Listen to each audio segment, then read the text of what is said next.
বন্যাতে মা ভেসে গেছে, মারা গেছে, তারপরও নিজের 2 বছর 2.5 বছরের সন্তানটাকে বুকের উপরে ভাসিয়ে রেখেছে জীবিত অবস্থায়। এটা দেখেননি? তাহলে দুনিয়ার জীবনে জীবন পর্যন্ত দিয়ে দিচ্ছে, কিন্তু সন্তানকে মারতে রাজি না, বাঁচিয়ে রেখেছে মা। অথচ কিয়ামতে এই মাই বলবে, আল্লাহ আমার এই ফারিহাকে আমি দিয়ে দিলাম মুক্তিপণ, আমারে বাঁচাও। অসাহিবাতিহি ওয়া আখি, মানুষ তার স্ত্রীকে দিতে চাইবে, বন্ধু বান্ধব এবং নিজের ভাইকে। অফাসিলাতিহি আল্লাতি তুবে, তার জ্ঞাতি গোষ্ঠী, তার দলের লোক যারা তাদেরকে আশ্রয় দিত, যার নাম শুনলে মানুষ বলতো না অমুক দলের লোক, দরকার নেই। এইরকম দলের লোক কেউ বলবে, আল্লাহ এদেরকেও দিয়ে দিলাম, আমাকে বাঁচাও। অমাং ফিল আরদি জামিআ, এটা আরো কঠিন। শুধু দলের লোক না, জ্ঞাতি গোষ্ঠীর লোক না, যারা আশ্রয় দিত তারা না, স্ত্রী না, ভাই না, সন্তান আদি না।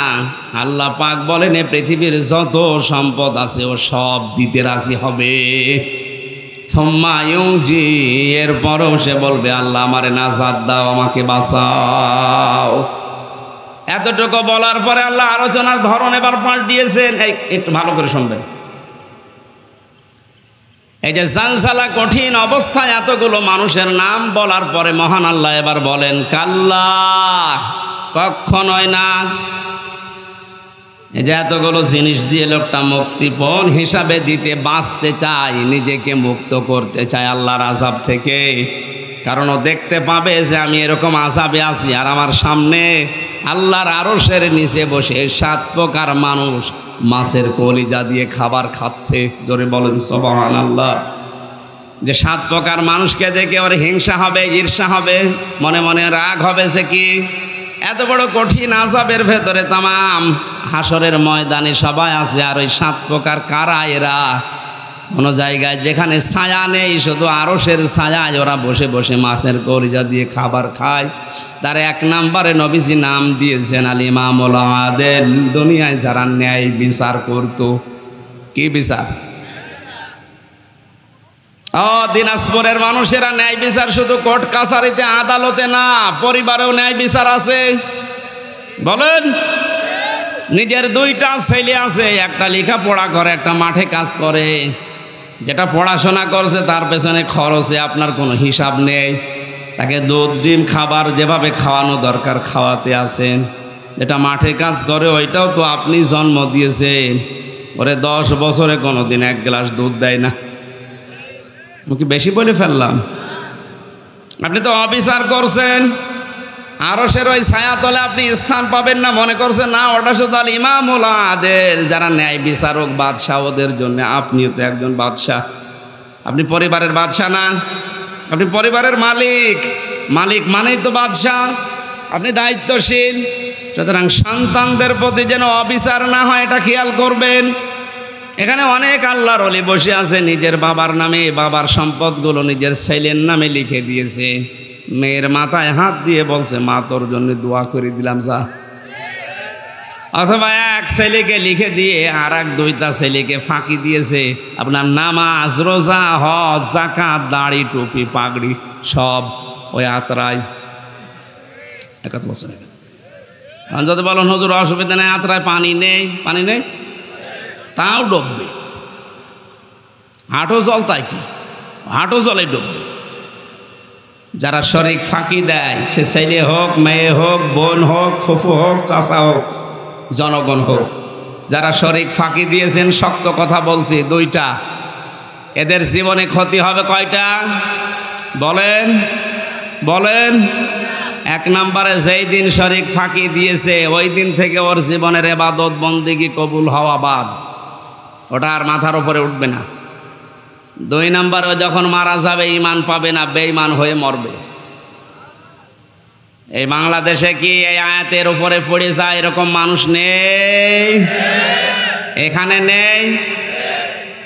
একেবারে সাহস করে হাত তোলেন তো, শরীক ফাঁকি দিয়েছেন কারা?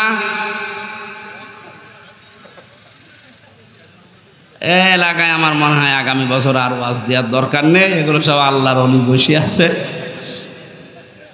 না ভালো, তাহলে আমার আগে যিনি যে প্রতিনিধি কথা বলছিলেন উনি মনে হয় মিথ্যা কথা বলিস। যে 5 ওয়াক্ত নামাজ পড়ে আর মানুষকে ফাঁকি দেয়, ওনার কথা কি মিথ্যা? অবশ্যই এখানে এরকম মানুষ আছেন। আপনি লজ্জায় কয়জন মানুষ এখানে হাত তুলছেন না? কিয়ামতে আপনার এই জায়গায় লেখা থাকবে আপনি শরীক ফাঁকি দিয়েছিলেন। এটা শুধু মনে মনে না, এটা বিশ্বাস করেন তো? আজকেই বাড়ি যে ফেরত দেন, যেভাবেই হোক। ফুফুর জমি, ভাইয়ের জমি, চাচার জমি, জনগণের যে সম্পদ আত্মসাৎ করেছেন, মেরে খেয়েছেন, আগে ফেরত দেন। কিসের নামাজ পড়েন, কিসের রোজা রাখেন আপনি? আগে ওই নামাজ পড়েন। বলেন, আপনি নামাজ পড়ে যদিও কবুলই না হয় তো পড়িয়ে সময় নষ্ট করবেন কেন? ওই সময়টা অন্তত একটু নাচ গান দেখেন, নাকি না? মানে ওদিকেও হারাচ্ছেন, এদিকেও হারাচ্ছেন। আমার এই হাদিসটাকে আপনি বিশ্বাস করেছেন নাকি মনে করছেন যে হলেও হতে পারে, না হলেও? তাহলে শরীক যারা ফাঁকি দিয়েছেন ওদের 1 নাম্বার ক্ষতি কি? ওই দিন থেকে ওদের নামাজ, রোজা, এই দাড়ি, টুপি, পাগড়ি, জুব্বা, জিকির, আজগার সব শেষ। ওগুলো আর কবুল হবে না, বন্ধ। এটা যেহেতু রেকর্ড হচ্ছে সারা বাংলাদেশে, কালকে ছড়িয়ে যাবে। সবাইকে আমি উদ্দেশ্য করে বলছি, শরীক ফাঁকি দেওয়া এখনই আপনি থামেন। আগে ওর টাকা, ওর জমি ফেরত দিয়ে আসেন, তারপরে নামাজ শুরু করেন। 2 নম্বরে আপনি যখন মারা যাবেন ঈমান পাবেন না, বেঈমান হয়ে মরবেন আবু জেহেলের মতো। কারণ ও এতিমের সম্পদ আত্মসাৎ করেছিল, এই জন্য সূরা আরাআইতাল্লাযী ইউকাযযিবু বিদ্দীন নাযিল হয়েছে। এই কথা বলেন না কেন? আল্লাহ তুমি আমাদের এই মুসলমানদেরকে এরকম গোনা থেকে হেফাজত করো, বাঁচাও। বলেন আমিন। এত বড় কঠিন আল্লাহ পাক বলে না সাহিবাতিহি, তার বউকে বলবে আল্লাহ এটাও নিয়ে নাও, এ মুক্তিপণ দিয়ে দিলাম, আমারে বাঁচাও।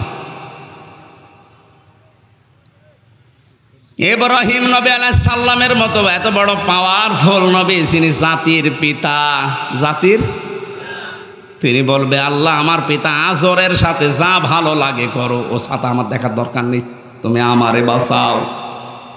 ঈসা নবী আলাইহিস সালাম বলবে আল্লাহ তুমি আমার মা মরিয়মের সাথে যা আচরণ করার করো, ওরে কোথায় দেবে, জাহান্নামে না জান্নাতেও, আমার দেখার দরকার নেই, তুমি আমাকে বাঁচাও, আমি মুক্তি চাই। আমি কি চাই?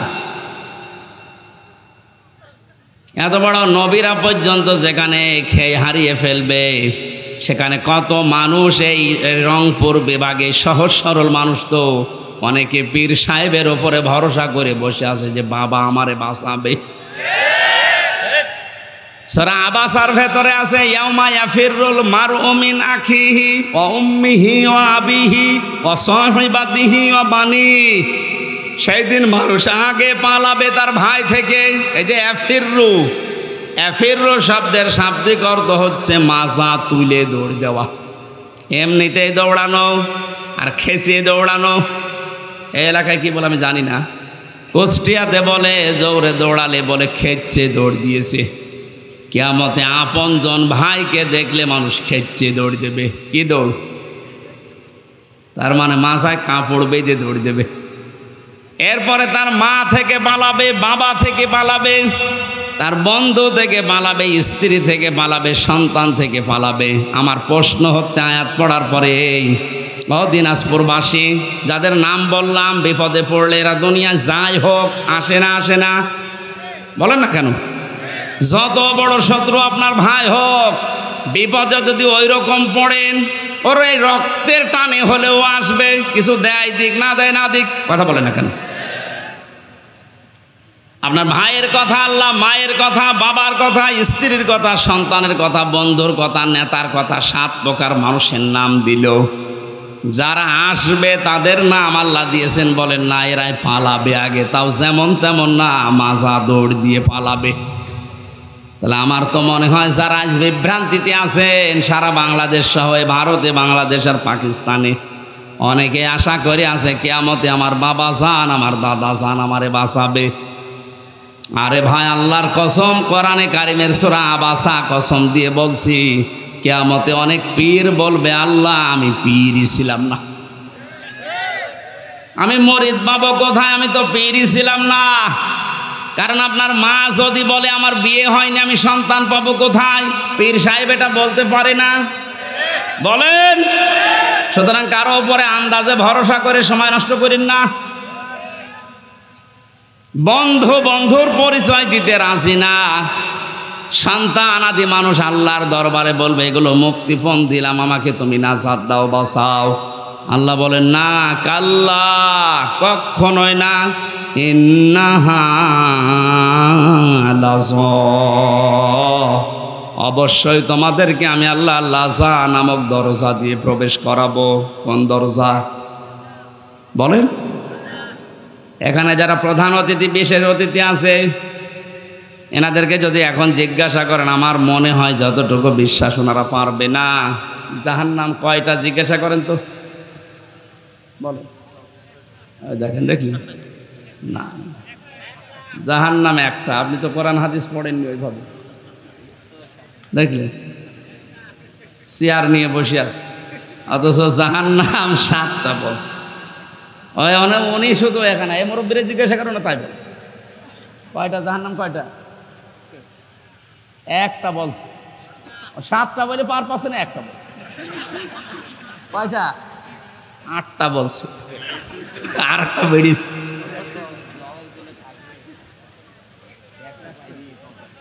ধমক দিলে আমার মনে হয় আরো বাড়বে। না, এই ভ্রান্তিটা কাটানো দরকার। যে অনেকেই ভুলের ভেতরে আছে। এই অতিথি ভাই,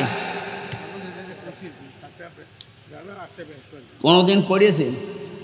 না, আমি অনার্স মাস্টার্স করেছি কোরআনের উপরে, আমি তো কোনোদিন পাইনি।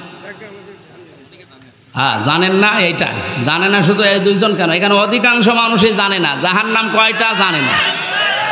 জাহান্নাম একটা। জাহান্নাম কয়টা? সে একজনকে বলছে, ওই অজুর ফরজ কয়টা? 19টা। কি হাত ধোয়া, পা ধোয়া, জব্বা ধোয়া, নাক ধোয়া, চোখ ধোয়া, সব 17টা।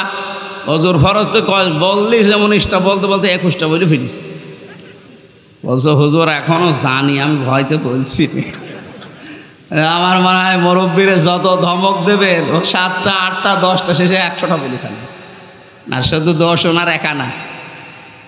এই বাংলাদেশে আজ আমার মনে হয় 100টা মানুষের 98টা মানুষ এই প্রশ্নের জবাব দেয় যে জাহান্নাম 7টা, জান্নাত 8টা। কোনো দিন এটা কোনো জায়গায় আমরা পড়িও নি, কোনো জায়গায় পাইও নি।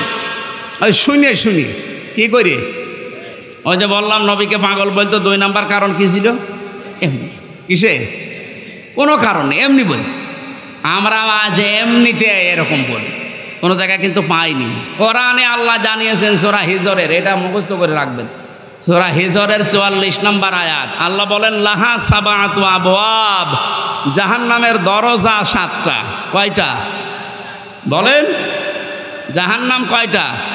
একটা। লিকুল্লি বাবিম মিনহুম জুজউম মাকসুম, পৃথিবীতে যে যেই ধরনের অপরাধ করবে আল্লাহ তাকে ওই দরজা দিয়ে জাহান্নামে প্রবেশ করিয়ে ওই শাস্তি দেবে। তাহলে এক এক জায়গার শাস্তির ধরন এক এক রকম। কথা বলেন না কেন? আজকে যে দরজার আলোচনা করছি, দরজার নাম লাযা। নাম কি? কয়টা জাহান্নামের দরজা বলেন? 1 নাম্বার দরজার নাম হচ্ছে লাযা, 2 নাম্বার নাম হচ্ছে হুতামা, 3 নাম্বার নাম হচ্ছে হাবিয়া, 4 নাম্বারের নাম সাঈর, 5 নাম্বারের নাম সাকার, 6 নাম্বারের নাম জাহিম, 7 নাম্বারের নাম জাহান্নাম। এই জাহান্নাম একটা দরজার নাম। তাহলে জাহান্নাম একটা দরজা। দুনিয়াতে যেই ধরনের অপরাধ আমরা করছি, কিয়ামতে আল্লাহ ওই দরজা দিয়ে তাকে প্রবেশ করিয়ে ওই রকম শাস্তির ব্যবস্থা ওখানে রেখেছে। আমি রিমান্ডে যে 10 দিন ছিলাম, ওখানে এক একজনের শাস্তি এক এক রকম। যারা অস্ত্র নিয়ে ধরা পড়েছে, যারা মানুষ মার্ডার করেছে, ওদের যে রিমান্ড, ওখানে প্রথমে নিয়ে গেলে যদি স্বীকার না করে, যে এই নখ তুলে নেয়। আমারও প্রথমে বলছিল যে এই যে মেশিনপত্র সব আছে, এখন জিনিসপত্র তোলা হবে। তার মানে ওই রকম জায়গা ওর জন্য আলাদা, মাটির নিচে ঘর আছে, ওই ঘরের ভেতরে কোনো আওয়াজ নেই, শুধু ক্যামেরা ফিট করা, চোখলা কাপড় দিয়ে বাঁধা, কালা কাপড় দিয়ে পেছনে হাত বেঁধে দেওয়া, পা মাটি থেকে একটু শূন্য করা, 11 ঘন্টা দাঁড়িয়ে থাক, কোনো কথা বলতে পারবে না। কি কঠিন অবস্থা বলেন। কেউ নেই, মাটির নিচে কোনো শব্দ নেই। ওই পাশ দিয়ে মনে হয় ড্রেন ছিল, একটু আওয়াজ হচ্ছিল মাঝে মাঝে, যখন কেউ পেশাব পায়খানা করছে ওই পাশ দিয়ে পানি যাচ্ছে, মনে হচ্ছে যায় না দুনিয়ায় আসি। হঠাৎ পা যদি মাটিতে একটু পড়ে যায়, ও তো ওই 7 তলা থেকে ক্যামেরায় দেখতেছে, একটু মাটিতে পা পড়ে গেলে শুধু আওয়াজ দেয়, 1-1.5 ঘন্টা 2 ঘন্টা পরে এই কোনো আওয়াজ নেই। আমি জোহর, আসর, মাগরিব, এশা 4 ওয়াক্ত নামাজে একবারে পড়িছি। নামাজ কখন যাচ্ছে, কখন কয়টা বাজছে, দুনিয়ায় কিচ্ছু জানি না। এই যে জায়গাটা, এখানে কি সবাইকে নিয়ে যায়? মুরগি চুরি করে ধরা পড়েছে, ওরা এখন নিয়ে যাবে, ওরে 2টো থাপ্পড় দিয়ে বলবে ক টাকার মুরগি চুরি করে টাকাটা দিয়ে চলে যা। আর যে মার্ডার করে এসেছে, যে লোকটা অস্ত্র নিয়ে ধরা পড়েছে, ওরে 2 থাপ্পড় দিয়ে বিদায় করবে? ওর কাছ থেকে স্বীকারোক্তি নেওয়ার জন্য ওর ঘর আলাদা আছে, ওর রিমান্ডের জায়গা আলাদা নেই। আল্লাহ বলেন দুনিয়াতে যে ধরনের অপরাধ করো তারে ওই দরজা দিয়ে প্রবেশ করিয়ে আটকিয়ে দেব, এইবার ভেতরে আমি চালাবো মেশিন। তার প্রথম নাম্বারে কি বললাম? লাজা। বলেন এটা এত বড় ভয়ঙ্কর জায়গা। আমি কোরআনে কারিম থেকে এবার শোনাচ্ছি, উদাহরণ দিলে মনে থাকে ভালো, এজন্য আগে বলে নি আপনাদের জন্যে। 1 থেকে 5 পর্যন্ত পড়ানো হয়, কি বলে ওইটার? প্রাইমারি। কি বলে ওটার নাম? Primary school. বলেন তো কি? ওখানে ক্লাসরুম 5টা দরজা আছে, এটা জানেন তো? যেই ক্লাসে পড়ে ওই দরজা দিয়ে সে প্রবেশ করে। ক্লাস 2তে পড়ে, ও কি 5 ক্লাসে যে বসে থাকতে পারবে? আর বসে থাকলে ওরা স্যার থাকতে দেবে? বলবো তোরে এখানে আসতে হলে এখনো 3 বছর পড়া লাগবে, তুই বের হয়ে 2 ক্লাসে যা। আল্লাহ বলেন ওই রকম কেসেম দেবে, এসএম দেবে। কেসেম মানে অংশ, ওই অংশটা তারে দিয়ে শাস্তির ধরন তাকে বোঝাবে। এই লাশ হওয়াটা খুব কঠিন। আমরা দেখি লাশ হয় যাওয়ার জন্যে যে কাজগুলো দুনিয়ায় মানুষ করে, আমরা ওই কাজে আছি কিনা। যদি থাকি, আল্লাহ বলেন ওখানে প্রবেশ কর। ওখানে প্রবেশ করার পরে কি হবে সেইটা এবার আসে। কাল্লা, কখনোই না। তোর মুক্তিপণ আমি একটাও নেব না, তোর সন্তান আমি নেব না, তোর স্ত্রী নেব না, তোর ভাই নেব না, তোর জাতি গোষ্ঠী যারা তোকে আশ্রয় দিত, তোর দলের লোক, ওগুলো আমার দরকার নেই। তামাম দুনিয়ার সম্পদ দিলেও আমি নেব না। তোরে আমি প্রবেশ করাবো জাহান্নামের লাজার হুতমা নামক দরজা দিয়ে। দিনাজপুরবাসী, এবার আপনি নিজের সাথে মিলাবেন। কাল্লা ইন্নাহা লাযা নাযাআতাল লিশশাওয়া। এই দরজা দিয়ে প্রবেশ করার সঙ্গে সঙ্গে আগে চামড়া খসে যাবে। এই কথাটা শুনতে যত সহজ মনে হচ্ছে, বাস্তবতা কি অত সহজ? কি এমন ঘর আল্লাহ বানিয়েছে যেখানে ঢুকলে চামড়া খসে যায়? এ ঘরের ভেতরে আল্লাহ প্রবেশ করাবে কাদের? যে মানুষগুলো সত্যকে সত্য জানার পরও মেনে নিতে চায় না, মুখ ফিরিয়ে চলে যায়। আর বাংলাদেশে এই প্রকার মানুষ এখন বেশি। ইব্রাহিম আলাইহিস সালাম আল্লাহকে খুঁজেছিলেন না? খোঁজেননি। প্রথমে চাঁদ দেখে মনে করেছিলেন এইটাই আমার খোদা, এটাই আমার আল্লাহ। যখন ডুবে গেল বলছে না, যে ডুবে যায় ও আমার মালিক হতে পারে না। তারকা দেখার পরে মনে করলেন না, এটা আমার মালিক হবে। যেই ডুবে গেল বলছে না, আমি মানি না। সূর্য দেখার পরে বলে বিশাল, এইটাই আমার মালিক হবে। যেই ডুবে গেল সন্ধ্যাবেলা বলে না, এইটাও আমি মানি না। হযরত ইব্রাহিম ওই সময় যা দেখেছিলেন সব যেহেতু অদৃশ্য হয়ে যায়, সব ডুবে যায়, অস্তমিত হয়ে যায়। তিনি যখন জাতির সামনে দাঁড়িয়ে ঘোষণা দিয়েছিলেন, ইন্নী ওয়াজ্জাহাতু ওয়াজহিয়া লিল্লাযী ফাতারাস সামাওয়াতি ওয়াল আরদা হানিফা ওয়া মা আনা মিনাল মুশরিকিন। জোরে বলেন আল্লাহু আকবার। এটা আজ অনেকে জায়নামাজের দোয়া মনে করে না। এটা জায়নামাজের দোয়া না, জায়নামাজের আলাদা দোয়া আছে। কেউ যদি জায়নামাজে দাঁড়িয়ে এটা পড়ে তার সওয়াব হবে, কিন্তু এটা জায়নামাজের দোয়া না। নবীজি এটা পড়তেন কখন? যখন তাকবীরে তাহরিমা দিতেন আল্লাহু আকবার, এরপরে বলতেন ইন্নী ওয়াজ্জাহতু। আর আমরা উল্টিয়ে ফেলেছি, আগে পড়ে নিয়ে তারপরে বলে আল্লাহু আকবার। এখন থেকে নিয়মটা পাল্টিয়ে নেবেন, কারণ এই কথার ভেতরে এমন এমন মারাত্মক 4টা বিষয় আপনি আল্লাহর সাথে স্বীকৃতি দিচ্ছেন। ইন্নী, অবশ্যই আমি, ওয়াজ্জাহতু, আমার এই চেহারাকে, ওয়াজহিয়া লিল্লাযী ফাতারাস সামাওয়াতি ওয়াল আরদা হানিফা, আমার এই চেহারাকে আমি ফিরিয়ে দিলাম। চেহারা মানে শুধু এই মুখমণ্ডল না, আমার এই মুখমণ্ডল তো আছে আমার কর্মজীবনে, প্র্যাকটিক্যাল লাইফে যত কিছুর দিকে আমার মুখ ছিল, আমার স্ত্রীর দিকে, সন্তানের দিকে, টাকা পয়সার দিকে, ক্ষমতার দিকে, এই ভোটের দিকে, যত দিকে মুখ ছিল সব কিছু থেকে ফিরিয়ে আমি হানিফা, একনিষ্ঠভাবে আল্লাহর দিকে আমি ফিরে আসলাম, যিনি আসমান আর জমিনের উদ্ভাবক। ওমা আনা মিনাল মুশরিকিন, হে আল্লাহ আমি কিন্তু মুশরিক না। আমি কি না? আমি কারো সাথে শিরিক করি না তোমাকে, আমি কারো সাথে শরিক করি না। তুমি একা আছো। কুল হুয়াল্লাহু আহাদ আল্লাহুস সামাদ লাম ইয়ালিদ ওয়া লাম ইউলাদ ওয়া লাম ইয়াকুল লাহু কুফুওয়ান আহাদ। এই কথাটা আপনি দাঁড়িয়ে দাঁড়িয়ে স্বীকৃতি দিচ্ছেন। এ মুখ দিয়ে বলা যত সহজ, নিজের প্র্যাকটিক্যালে মিলানো অত সহজ না। কেউ যদি নামাজে এই কথা বলে দাঁড়িয়ে যায়, আল্লাহ আমি কিন্তু সব দিক থেকে মুখ ফিরিয়েছি, ও নামাজ পড়ার পরে কখনো আমার আল্লাহর আইনের সাথে শিরিক করতে পারে না। পারে না কেন? কারণ শব্দটা ছিল হানিফা, হানিফ না হানিফা, এখানে টান আছে। আমি একনিষ্ঠভাবে ফিরে এসেছি, আমার এই কথার ভেতরে কোনো 2 নাম্বারই নেই।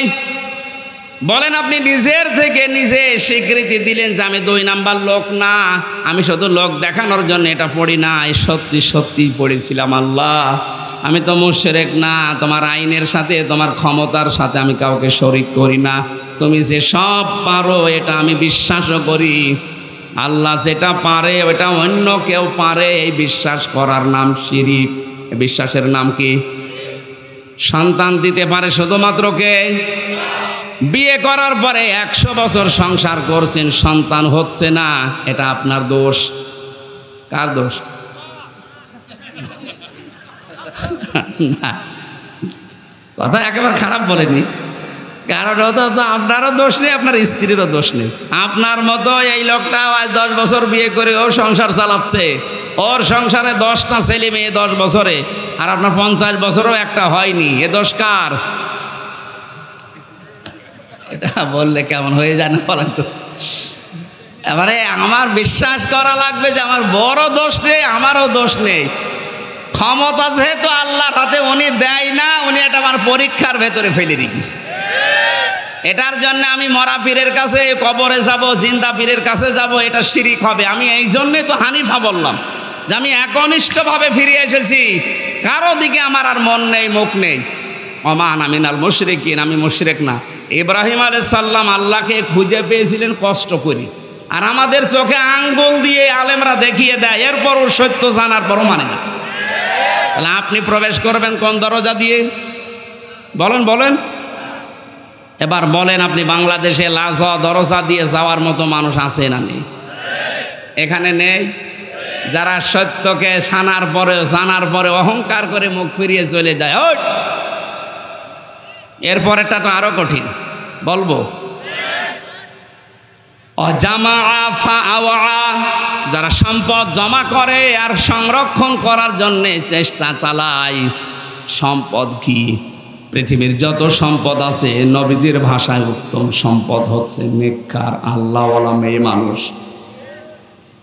সম্মানিত মা বোন যারা এসেছেন, অনেকেই মনে করে আমি নামাজ পড়ি, রোজা রাখি, কালো বোরকা পরি, আমি জিকির করি, আমি ইবাদত বন্দেগী করছি, আমি কি নেককার? না, নেককার হওয়ার জন্য নবীজি ওইদিকে ইঙ্গিত দেয়নি।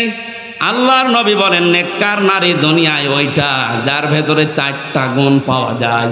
1 নম্বরে, স্বামী যখন বাইরে থেকে বাড়িতে আসে, দুনিয়ার সব কাজ বাদ দিয়ে যারা স্বামীকে খুশি করার জন্য চেষ্টা চালায়, এরকম মহিলা এখন ঘরে ঘরে।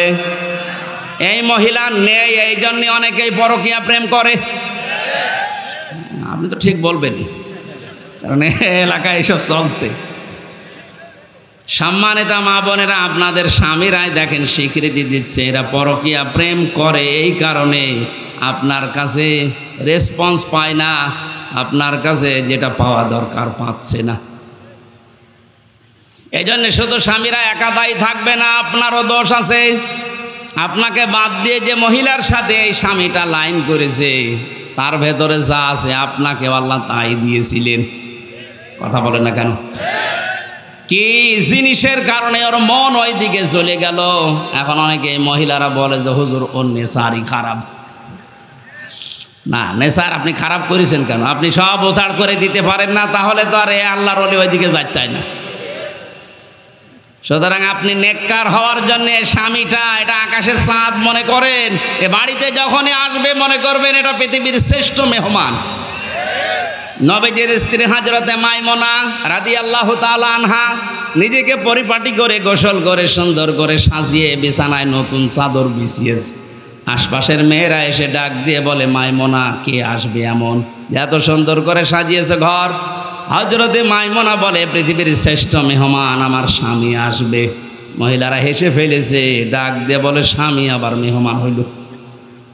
হযরতে মাইমুনা বলে, মেহমান না মানে তাম পৃথিবীর শ্রেষ্ঠ মেহমান আমার কাছে আমার স্বামী। আর আপনার বউ যদি সাজগোজ করে বিছানায় নতুন চাদর বিছায়, যদি আপনি বলেন কি গো আজকে এত আনন্দ, জানো না লোক আসবে, তার মানে আপনি ওর কাছে লোকই না। আপনি কি? আপনি শুধু ওই খোকার বাপ, তাছাড়া আপনি লোক না। ওর কাছে লোক হচ্ছে ওর বিয়াই। না, মেয়েরা যদি নেককার হতে চায় প্রথম নম্বরে স্বামী আসলেই সব কাজ ওর বাদ। নবীজি এমনও জানিয়েছে যদি চুলার উপরে দুধ গরম হয়ে উতলিয়ে পড়ে যায়, যায় যাক, ও দরকার হয় 500 টাকার দুধ মাটিতে পড়ে যাও, তাও স্বামীর ডাকে সাড়া দাও। আজ মেয়েরা যদি একটু সাড় দিত, এই রেসপন্সটা আমাদের দিকে এগিয়ে যেত, আজ হাজারো পরিবারে পরকীয়া প্রেম মুক্ত হয়ে যেত। আমার তো বিশ্বাস হয় না, মনেও হয় না যে মানুষ পরকীয়া প্রেম করবে কি দিয়ে, এমনি শরীর চলে না।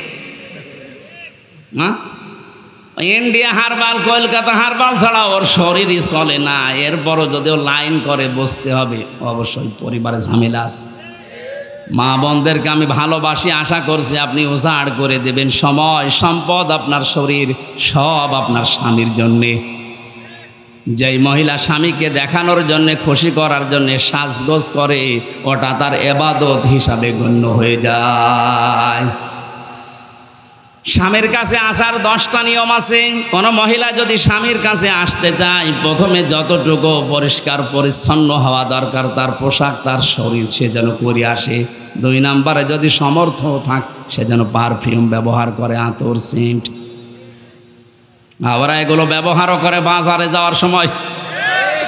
যদি মার্কেটে নিয়ে যান তখন দেখবেন সাজের বাহার কি। সম্মানিত মা বোন, যারা চুল খুলে বাজারে যান, বিভিন্ন অনুষ্ঠানে যান, যেই কয়টা চুল পর পুরুষে দেখবে ওই কয়টা সাপ কিয়ামতে কামড় দেবে। আর বাড়িতে থাকাকালীন যেই কয়টা চুল আপনার স্বামীর সামনে বের হয়ে থাকবে, অতগুলো সওয়াব আল্লাহ লিখে দেবে। যেন বাড়িতে থাকাকালীন চুলে শ্যাম্পু করেন, সাবান লাগান, যা ভালো লাগে তাই দিয়ে চুল ফুলিয়ে থাকবেন, যেন দেখে ওর অন্য দিক থেকে মুখ ফিরিয়ে আসে। নবীজি বলেন 2 নম্বরে স্বামী যখন আসবে তাকে খুশি করার জন্যে, হাসি দেওয়ার জন্যে যা করা লাগে ও করবে। কোনো স্বামী যদি পছন্দ করে যে আমার বউ ব্লাউজ গায়ে দেবে, হাতা কাটা, ও যেন তাই দেয়। আমি তো এটা বানিয়ে বললাম নাকি? 3 নম্বরে স্বামী যেটা পছন্দ করে ওটা যদি জায়েজ হয়, আপনার জীবন থাকতে ওইটা আপনি মেনে নেবেন। কথা বোঝেন? স্বামী পছন্দ করছে বিয়ের পরে যেন মা বাবা আমাদের সাথে থাকে, কিন্তু অনেক বউ এটা পছন্দ করে না, মানেও না। এরকম বউ দেশে নেই? এই যে দিনাজপুরে বৃদ্ধাশ্রম তৈরি হয়েছে, এটা কি খেলা করার জন্যে? এই বউদের কারণে। আরে বউদেরকে হাওয়া দেয় এই বর মা আর ওর বড় বোন, ওখান থেকে হাওয়া লাগায় যে তাড়াতাড়ি আলাদা হোক, খুব আরামে খেতে পারবি। আপনি অপেক্ষা করেন, আপনাকেও ঠিক ওই বৃদ্ধাশ্রমে পাঠানোর জন্য আপনার পেটের এই সন্তান আপনাকে পাঠাবে। 4 নম্বরে নেককারের সংজ্ঞায় পেয়েছি ওই স্বামী ওই স্ত্রী নেককার, যে স্বামী বাইরে গেলে তার সন্তান আর সম্পদ সে হেফাজতে রাখে।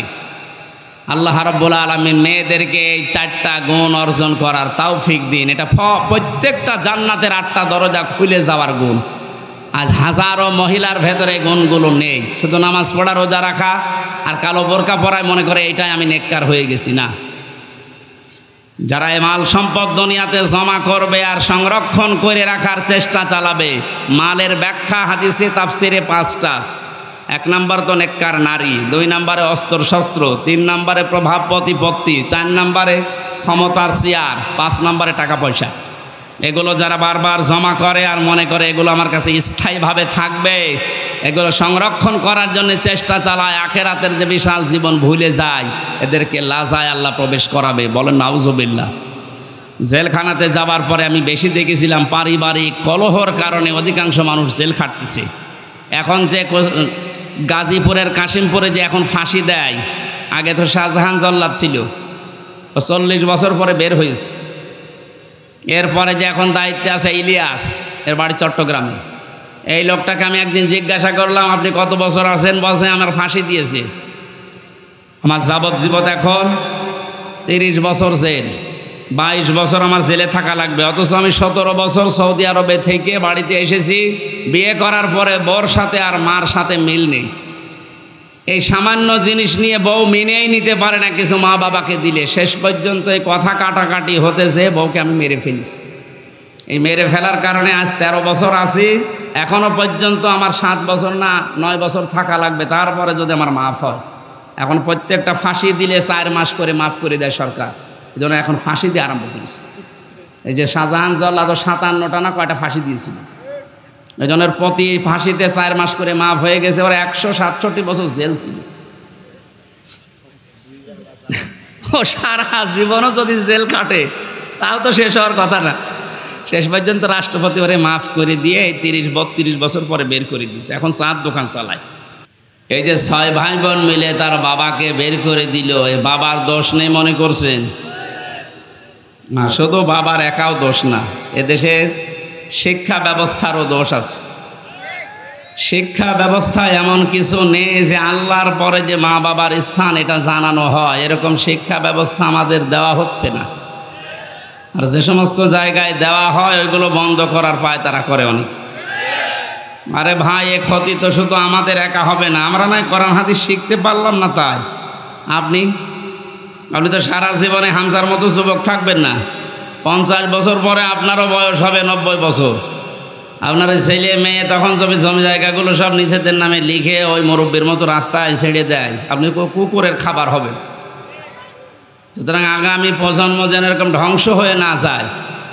আল্লাহর পরে যে মা বাবার স্থান, এ বিষয়ে তো ওই ছেলেমেয়েগুলো জানেই না, অথচ সব অনার্স মাস্টার্স করা। এই কথা বলেন কেন? না না না, আমি এটা চাইনি, কথা বন্ধ করে। আমি কি বললাম আপনি বলতে পারবেন? এখানে আমি শুধু ঘটনা বলার জন্য না, এটা শিক্ষা নেওয়ার জন্য। সুতরাং আমাদের যারা প্রজন্ম আসছে, ছেলে মেয়ে হোক যাই হোক, তাদেরকে এ কোরআনে কারিমের সাথে পরিচয় করিয়ে দেওয়া লাগবে। আমার বয়স যত বাড়বে ওর মর্যাদা, আমার মর্যাদা ওর কাছে যেন আরও বাড়বে। আর যদি এইটা না থাকে, আমার দিন যত যাবে ওর কাছে আমার বোঝা মনে হবে।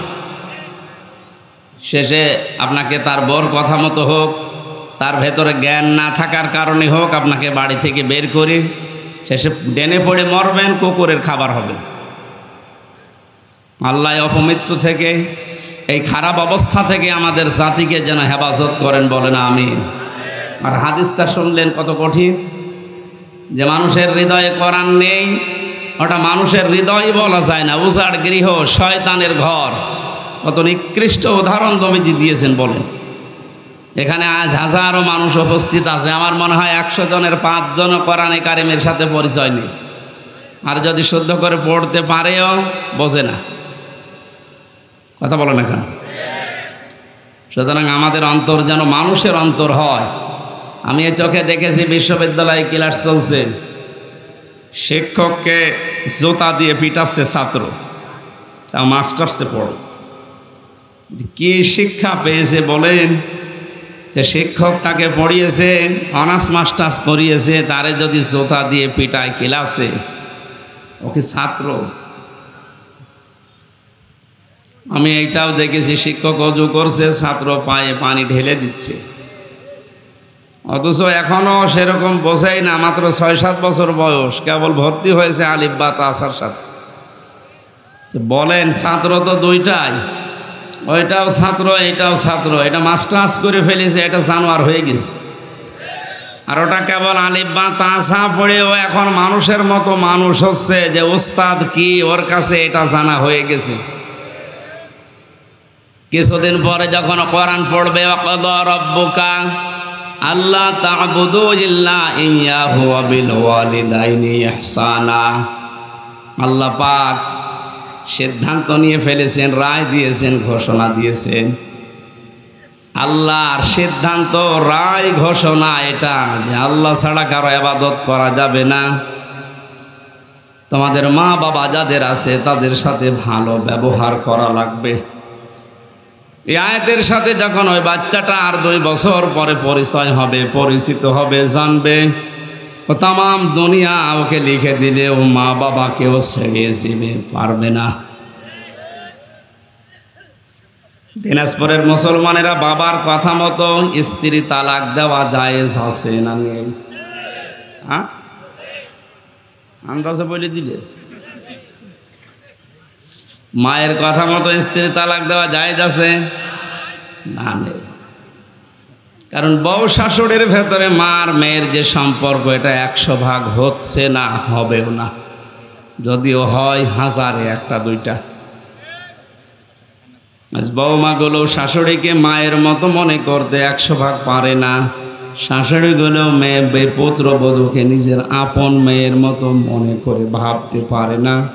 এজন্য অধিকাংশ পরিবারগুলো আর জাহান্নামের মতো হয়ে গেছে। হ্যাঁ, অভাব আছে, তাহলে অভাবে মানুষ এরকম আচরণ করবে। ওটা যদি নিজের মা হতো, আপনি এই অভাবে তার সাথে আচরণ করতে পারতেন যেটা শাশুড়ির সাথে করছে? পারতেন না। এ দোষ শুধু আপনার একা না, এ দোষ এ পরিবারের, সমাজের, এ শিক্ষা। সুতরাং এমন শিক্ষা ছেলে মেয়েকে দেওয়া দরকার, যারা আগামী প্রজন্ম দুনিয়াতে আসবে তারা যেন মা বাবা, শ্বশুর শাশুড়ি কি, তাদের জায়গার মর্যাদা বুঝে বাস্তবে তারা আমাদের সাথে আচরণ করতে পারে। বলেন আমিন। নবী মুহাম্মদ রাসূলুল্লাহ সাল্লাল্লাহু আলাইহি ওয়াসাল্লামের উপরে দরুদ আর সালাম পড়ছি। তিনি কোরআনে কারিম প্রচার করতে গিয়ে 5টা বাধার বিশেষ করে সম্মুখীন হয়েছিলেন। নবীজিকে আল আমিন উপাধি দিয়েছিল এই মানুষগুলো। আল আমিন মানে বিশ্বাসী, আস-সাদিক সত্যবাদী। অথচ এই মানুষগুলো কোরআনে কারিম পাওয়ার পর 5টা বাধা দিয়েছে। নবীজিকে সর্বপ্রথম তারা পাগল বলে ঘোষণা দিয়েছে। কি বলে? কিয়ামত পর্যন্ত কোরআনে কারিম নিয়ে যারা নাড়াচাড়া করবে এদেরও এই 5টা বাধা মাস্ট বি আসবে। তার 1 নম্বরে পাগল। 1 নম্বরে কি? আরে পাগল বলার কারণ কি? কোরআনে কারিম জানিয়েছে, মা আনতা বিনি'মাতি রাব্বিকা বিমাজনুন। হে নবী, আপনার প্রতি আল্লাহর নিয়ামত এই যে আপনি পাগল না। বলেন সুবহানাল্লাহ। আমা সাহিবুকুম বিমাজনুন, তোমাদের সাথে মুহাম্মদ সাল্লাল্লাহু আলাইহি ওয়াসাল্লাম তিনি পাগল না। কি পাগলামি তারা দেখলে তোমরা?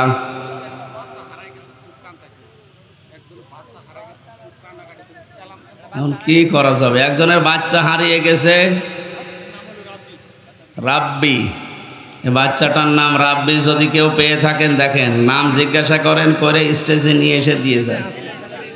ও স্টেজে আছে, কারো যদি হয়ে থাকে প্রমাণ দিয়ে নিয়ে যান, যাত্রার বাচ্চা নিয়েছে না।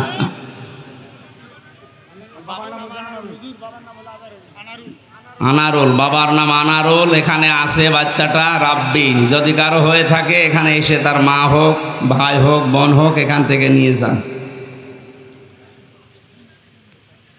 তাফসিরুল কোরআন মাহফিল আপনারা লিখেছেন, আমরা যে আয়াতই পড়েছি ওই আয়াত থেকে তাফসির আকারে কথা বলবো ইনশাআল্লাহ। নবীজিকে পাগল বলার কারণ ছিল প্রধানত 3টা। কয়টা? এক নম্বরে ওরা পাগল বলতো কোরআনের কারণে। কিসের কারণে বলেন বলেন? কিয়ামত পর্যন্ত আজও কোরআনের কারণে অনেককে, অনেক দলকে পাগল বলা হচ্ছে, হবে। এখানে যারা বসে আছে আমি ওনাদেরকে ইন্ডিকেট করে বলছি না, অনেক মানুষ এমন আছে এই দেশে, বাবা মারা গেলে আমাদের মতো 5 জনকে বলবো হুজুর কোরআন পড়ে দিন। পড়া কোরআন শরীফ খতম করার পরে যদি আমরা দোয়া করি, খুশি হয়ে হাদিয়া তোফা খাবার দাবার সম্মান সব দেবে, না দেবে না? অথচ আমি এই হামসায় কোরআনে কারিম যেটা পড়ে শেষ করলাম, খতম করে ফেলেছি, ওর ভেতরে ওয়া হাল্লাল্লাহুল বায়আ ওয়া হাররামার রিবা এই আয়াত ছিল না? বলেন বলেন, কি ছিল এটা? আল্লাহ পাক বলেন আমি ব্যবসাকে হালাল করেছি আর সুদকে হারাম করেছি। যে লোকটার বাবা মারা যাওয়ার পরে আমাদের হাদিয়া তোফা খাবার দাবার সম্মান দিল, ও সুদের ব্যবসা করে। এখন যদি ওনারে ডাক দিয়ে বলি ভাই একটু বসেন, বাবার জন্য কোরআন খতম করিয়েছেন, এবার ওই কোরআন থেকে যেটা পুরা পড়েছি একটা আয়াতের একটু বাংলা অর্থ শোনেন। আল্লাহ ব্যবসাকে হালাল করেছে আর সুদকে হারাম করেছে, আপনি তো সুদ খান। এই পর্যন্ত বলার পরে ওর মন পাওয়া যাবে।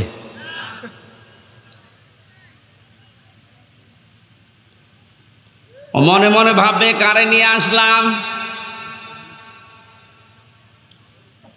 ওই জামানায় মোহাম্মদুর রাসূলুল্লাহ সাল্লাল্লাহু আলাইহি সাল্লামকে 1 নম্বরে তারা পাগল বলতো, কারণ নবীজি যখনই আয়াত নাজিল হওয়ার পরে তেলাওয়াত করে শোনাতেন, আবু জেহেল আবু লাহাব তো আর আমাদের মতো বাংলা ভাষা ইংরেজি ভাষা না, ওদের ভাষায় আরবি বললেই ওরা বুঝে ফেলতো যে মোহাম্মদ বলতে চায় কি।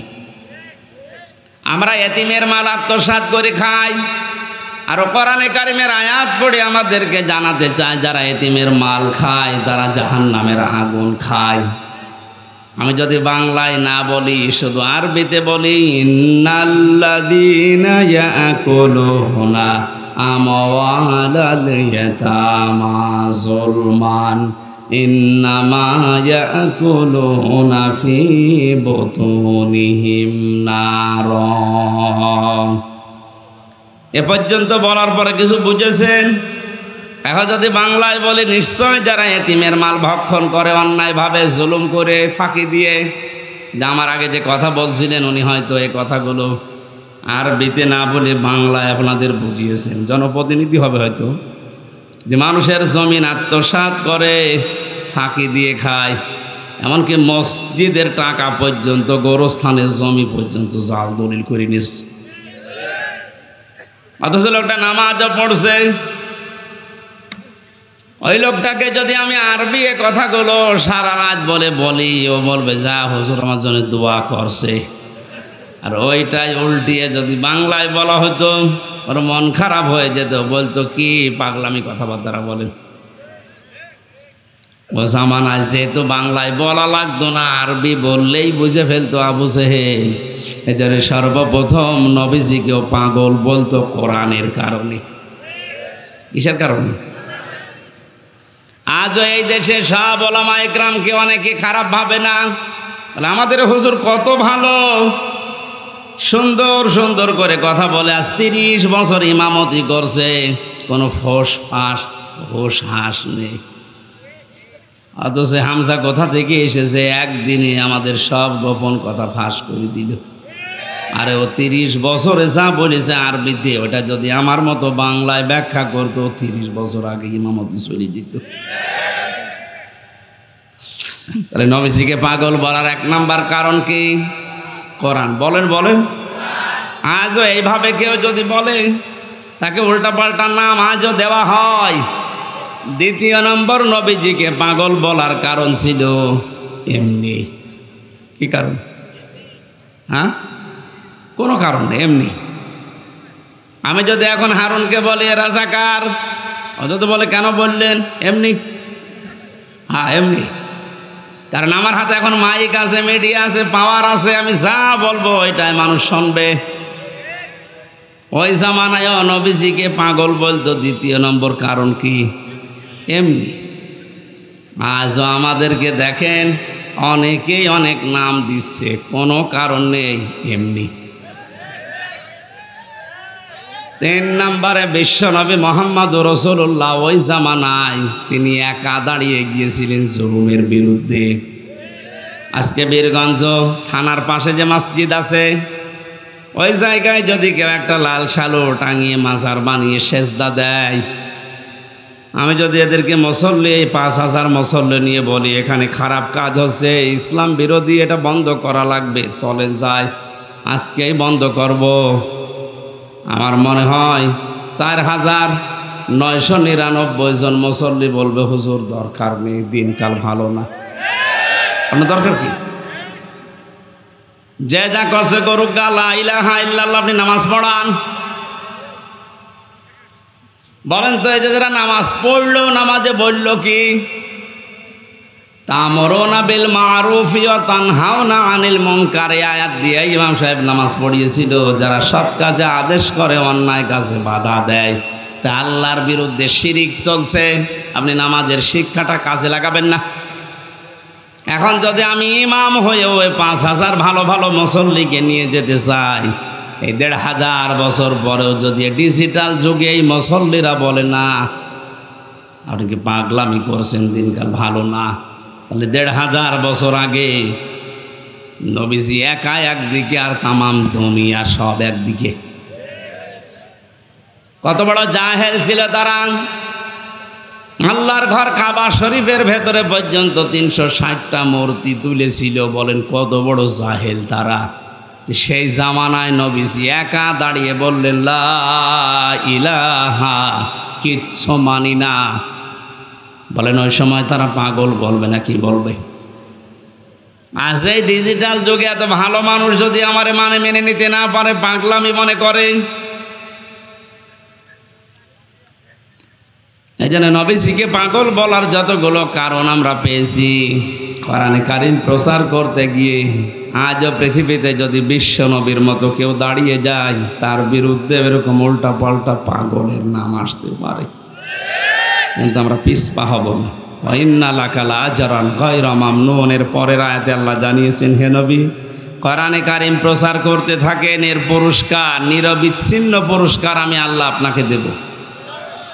সুতরাং সেই কোরআন প্রচার করার জন্যে এই প্রচণ্ড গরমে আমি বাড়ি থেকে বের না হলেও পারতাম। জেলে 3 বছর ছিলাম, আমার সংসার চলেনি, আমার বাবার চা আছে চলার মতো। এত কষ্ট করে সেই 450-500 কিলো দূর থেকে আসার আমার দরকার ছিল না। আমি কোরআনের এই আয়াত যেদিনই পড়েছি, ওয়া ইন্না লাকা লাআজরান গায়রা মামনুন, হে নবী কোরআন প্রচার করতে গিয়ে বাধার সম্মুখীন হলেও এটা নিয়ে যদি আপনি দাঁড়িয়ে যান, আপনাকে আমি নিরবিচ্ছিন্ন পুরস্কার দেব। এটা শুধু নবীজির জন্য না, গায়রা মামনুন শুরু করে আমরা তেলাওয়াত করে তাফসীর আকারে কথা বলবো ইনশাল্লাহ। মাত্র 1-2টা আয়াত পড়েছি যেহেতু, দেখি এরপরে আমরা কি পাই।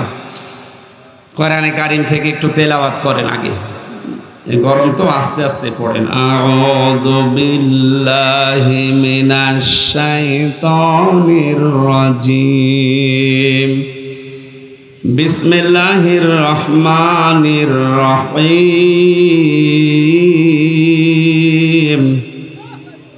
ওয়ালা ইয়াসআলু হামীমুন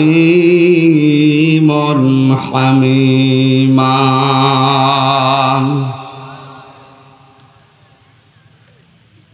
সূরা মারিজ থেকে আল্লাহ পাক পরিচয় তুলে ধরেছেন কিয়ামতের ভয়াবহতা।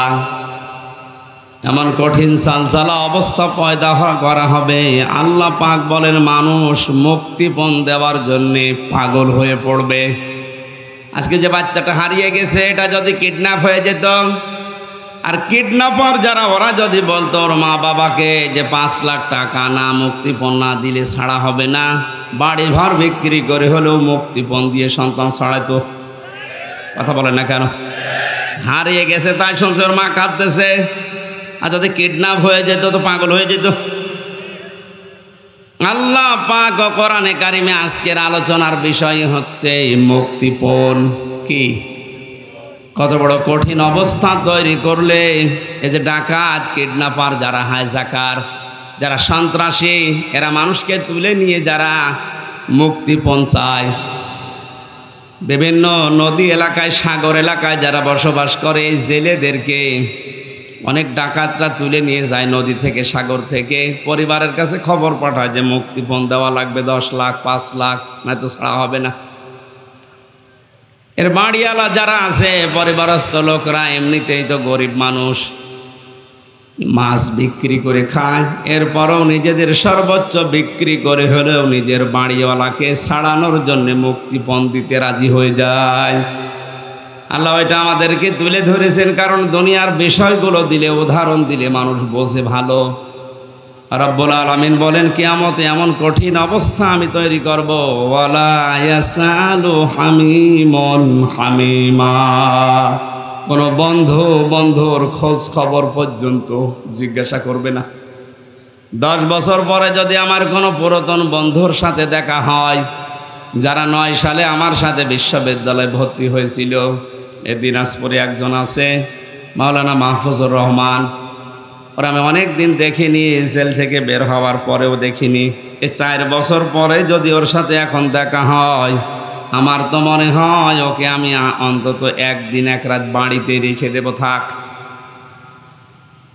কোরআনে কারিমে আল্লাহ উদাহরণটা সেট করেছেন কি করে, যে সেদিন বন্ধুর কথা জিজ্ঞাসা করবে না, অথচ 2 বছর 4 বছর 10 বছর না, কোটি কোটি বছর পরে তোর বন্ধুর সাথে কিয়ামতে দেখা হবে।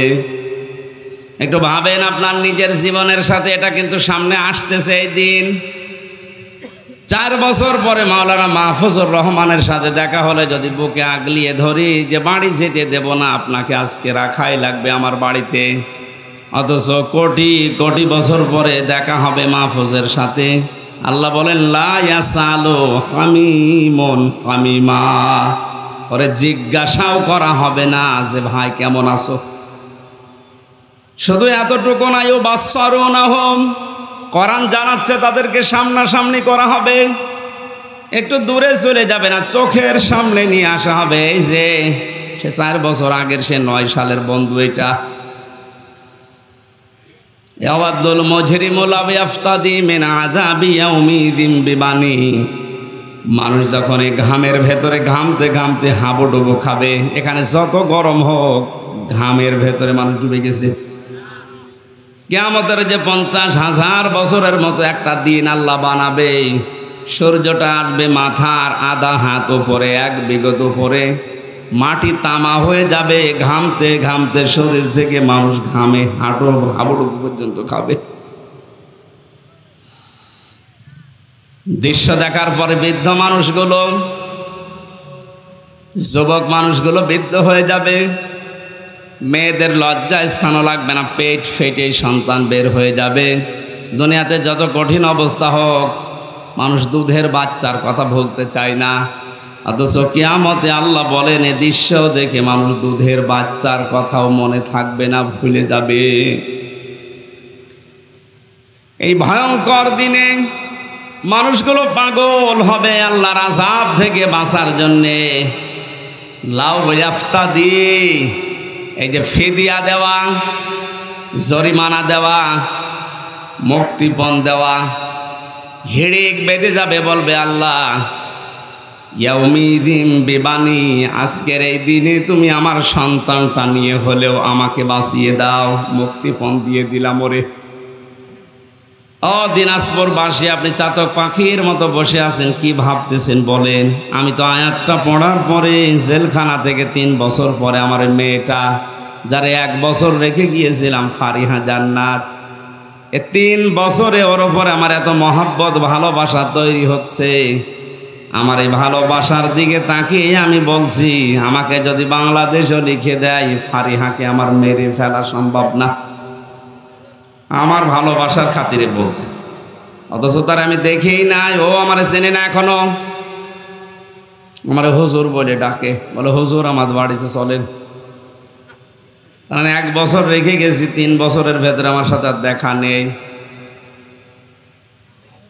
বাস্তবতা কোথায় পৌঁছিয়েছে বলেন? এত আদরের মহব্বতের ভালোবাসার ফারিহা জান্নাতকে যদি আমি সারা বাংলাদেশ লিখে দিলেও দিতে রাজি না হই, মেরে ফেলতে রাজি না হই, আল্লাহ বলেন বিবানি, এ ফারিহাকেও কিয়ামতে তুই আমার কাছে মুক্তিপণ হিসাবে দিতে চাইবি। এটা শুধু আমি একা না, আপনাদের জীবনে নেই। শুধু ওয়াজ শোনা না, আপনি বাস্তবে এটা মিলান তো, যে কত বড় কঠিন অবস্থা হলে নিজের এত বড় আদরের ভালোবাসার মেয়েকে পর্যন্ত মানুষ আল্লাহকে বলবে এটাও নিয়ে নেন, এ আমার দরকার নেই। কত জায়গায় বন্যা হয় দেখেছি, পেপারে, পত্রিকায়, ফেসবুকে। এই যে পারিবারিক জীবনে বলেন, এই ইলিয়াস, এই লোকটা 17 বছর বিদেশ খাটার পর বাইরের দেশ থেকে দেশে আসার পরে বিয়ে করে আবার এখন 13 বছর জেলে। তোর জীবনের আর কিছু আছে কি? ছোট্ট একটা বিষয়, এই স্ত্রীর সাথে মায়ের সাথে মিল নেই। পারিবারিক জীবনের এই সমস্যাটা, এই জন্য আমি জেল থেকে বের হয়ে এই 2টা বই করেছিলাম, যে পারিবারিক জীবনে দাম্পত্য যে কলহ এবং এর সমাধান 19টা। কয়টা? এই যে মানুষ পরকীয়া প্রেম করে, বউ শাশুড়ির মিল নেই, এগুলো কোরআন আর হাদিসের নোট করে করে লিখেছি। আপনার মেয়েদেরকে নিয়ে যেয়ে দেবেন। এই স্টেজে আছে মনে হয়, স্টেজের পেছনে আছে সাদা গাড়িতে, যে মেয়েকে, বউকে, মাকে, যে মেয়ে বিয়ে দেবেন সামনে ওই মেয়েকে দেন, যে এটা পড়ো, এটা শেষ করো পড়া। মেয়েরা যারা এসেছেন ওইটা নিয়ে আপনার স্বামীকে, আপনার বড় ভাইকে, আপনি যে ভালোবাসেন যাদেরকে, এরকম মানুষকে বলেন পড়ো এটা। পরকীয়া প্রেম এবং পারিবারিক জীবনের সমস্যা দূর হবে আমার বিশ্বাস, ইনশাআল্লাহ। ওটা যাওয়ার সময় নিয়ে যান। আর গরমে আমার ভেতরে একদম ঘেমে শোধ চলছে। রাতের বেলা দিনাজপুর শহরে মাহফিল আছে রাত 9টায়, আমি ওইটার দাওয়াত দিলাম, যদি পারেন যেন, আর নাই তো এই কয়েকদিন পরে আবার এখানে আছে পাশে, ওখানে যেন। আর আগামীতে নিয়ে আসলে রাতের বেলা নেন, আমি পারছি না। আল্লাহুম্মা আমিন। লা ইলাহা ইল্লা আনতা সুবহানাকা ইন্নী কুনতু মিনাজ জালিমিন।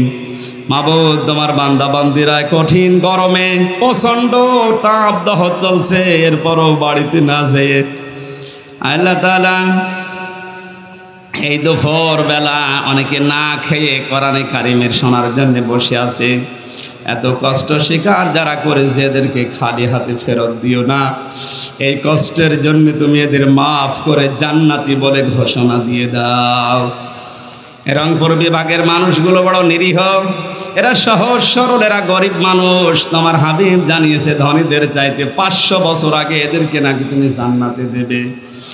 এ বিভাগে যারাই বাস করে আল্লাহ, এই মানুষগুলোর জন্য মুসাফির অবস্থায়, মাজলুম অবস্থায়, অসুস্থ অবস্থায় দোয়া করছি, এদেরকে তুমি সত্যি জান্নাত দিয়ে দিও। আজকের আলোচনার সওয়াবগুলো নবীর রওজায় পৌঁছিয়ে দিও। যে যতটুকু কষ্ট আজকে গরমে সহ্য করেছে কোরআনের ইজ্জতে, আল্লাহ তুমি তাকে ওই পরিমাণেই মাফ করে দাও। আমরা অনেকে অসুস্থ হয়ে পড়েছি, আমাদেরকে শেফায়ে কামেলা জেলা দান করো। যেভাবে যে এগিয়েছে কোরআনের জন্য অর্থনৈতিকভাবে, তার ওই টাকা এভাবে বরকত দিয়ে দাও। তোমার যে বান্দাগুলো প্রতিনিধি হওয়ার জন্য আকাঙ্ক্ষা পেশ করেছে, যার জন্য তোমার ইসলামের দ্বীনের কাজ হবে, এদেরকে তুমি নির্বাচিত করে দিও আল্লাহ। প্রধান অতিথি আমাদের এমপি সাহেব জাকারিয়া সাহেবকে কবুল করে নাও। যত অতিথি আজকে এসেছে প্রত্যেকটি অতিথিকে ওমরের মতো বানিয়ে দাও। সম্মানিতা মা বোনদেরকে ফাতেমার মতো, আয়েশার মতো জীবন দাও আল্লাহ। আগামীতে এই মাহফিলটা কোরআনের জন্য বিশাল আকারে কবুল করে নাও। রইসুদ্দিন ভাই তার মায়ের জন্য দোয়া চেয়েছে, আল্লাহ আমাদের সবার মাকেই তুমি মাফ করে দাও। মাথা নিচু করে দোয়াটা পড়েন, রব্বির হামহুমা কামা রব্বায়ানি সগীরা। আল্লাহ কোরআনের দাওয়াত নিয়ে সেই কুষ্টিয়া থেকে এই 400-500 কিলো দূরে তোমার যে বান্দার মাধ্যমে আসি, হারুনুর রশিদ, তোমার এই ছোট্ট গোলামকে তুমি মঞ্জুর করো। তার জীবনের ভালো কাজগুলো কবুল করো, তার জীবনের অন্যায় কাজগুলো তুমি মাফ করে দাও।